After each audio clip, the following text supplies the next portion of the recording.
দীৰ্ঘদিনৰ বিৰতিৰ পিছত আকৌ আৰম্ভ হ'ল সংসদৰ বাজেট অধিৱেশন। কিন্তু বিৰোধীৰ প্ৰতিবাদৰ বাবে বাধাগ্ৰস্ত হ'ল সংসদৰ কাম-কাজ। आप क्या परिचय दे रहे हैं? अगर सरकार की तरफ से आपके उस चिंता का स्टेटमेंट आ रहा है, आपके इशूज पे स्टेटमेंट आ रहा है, तो मैं आग्रह करूंगा कि आप लोग सदन को कृपया सुचारू रूप से चलने दें। পশ্চিম এছিয়াত চলি থকা যুদ্ধ আৰু এই যুদ্ধৰ প্ৰভাৱ ভাৰতত কিদৰে পৰিছে বা পৰিব সেই লৈ পৃথক আলোচনা বিচাৰিছিল বিৰোধীয়ে। पश्चिमी एशिया में तेजी से बदल रही जियोपॉलिटिकल सिचुएशन अब वहीं तक सीमित नहीं है। इसका असर भारत की एनर्जी सिक्योरिटी पर पड़ रहा है। भारत की छवि और सांख पर भी इसका असर पड़ रहा है। रूल 176 के तहत emerging challenges for India's energy security के विषय पर मैं शॉर्ट ड्यूरेशन डिस्कशन की अनुमति के लिए अनुरोध करना चाहता हूं। পশ্চিম এছিয়াৰ যুদ্ধখনক লৈ লোকসভা আৰু ৰাজ্যসভাৰ সন্মিলনত বিবৃতি পাঠ কৰে বৈদেশিক মন্ত্ৰী এছ জয়শংকৰে। ভাৰত চৰকাৰে পশ্চিম এছিয়াত শান্তি বিচাৰে আৰু দেশৰ স্বাৰ্থক ভাৰত চৰকাৰে সদায় আগস্থানত ৰাখিছে বুলি কয় কেন্দ্ৰীয় বৈদেশিক মন্ত্ৰীগৰাকীয়ে। India is in favor of peace and urges a return to dialogue and diplomacy.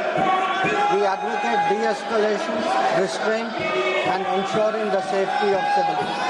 Our national interest, including energy security and trade flows, will always be paramount.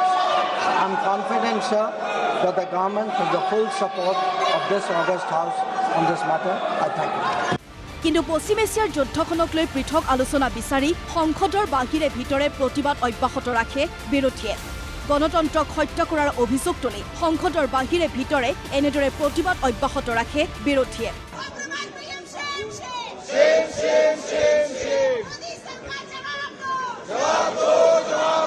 The principal issue before the party was this is a matter of sufficient gravity that it needs to be discussed in the House.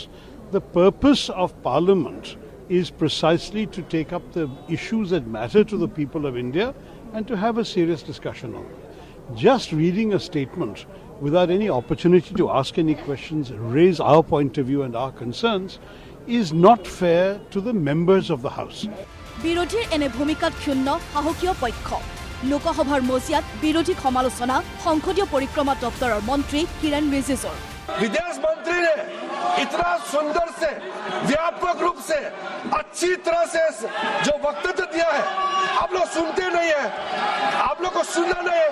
I have never seen such irresponsible opposition party in my lifetime. This opposition party does not understand the basic ethics of this house, the rules of this house. They don't understand the values of the constitution. ये क्या चाहते हैं आप लोग? क्या एक परिवार, एक आदमी पूरा देश का महाराजा है क्या? इस देश में संविधान है, इस सदन में रूल है। বিৰোধীক উদ্দেশ্যে বিজেপিৰ প্ৰশ্ন। লোকসভাৰ অধ্যক্ষৰ বিৰুদ্ধে উত্থাপন কৰা অনাস্থা প্ৰস্তাৱৰ ওপৰত আলোচনা বিচাৰি হঠাৎ অন্য বিষয়ৰ আলোচনাৰ বিচৰাৰ যুক্তি ক'ত? And today was the day when the motion on impeachment of the speaker was to be decided and to be discussed. The Congress party has brought in yet another motion. Motion after motion. I would not hold back by saying that probably the Congress party and the opposition are suffering from loose motions. These loose motions of the Indian polity is not to be demeaning the parliamentary procedures. ये बहुत दुखद विषय है। Parliament के प्रत्येक दिन करोड़ों रुपए खर्च होते हैं। विपक्ष खास करके कांग्रेस पार्टी सदन के मर्यादा की धज्जियां उड़ा रही है। नेशनल डेस्क प्रतिदिन टाइम।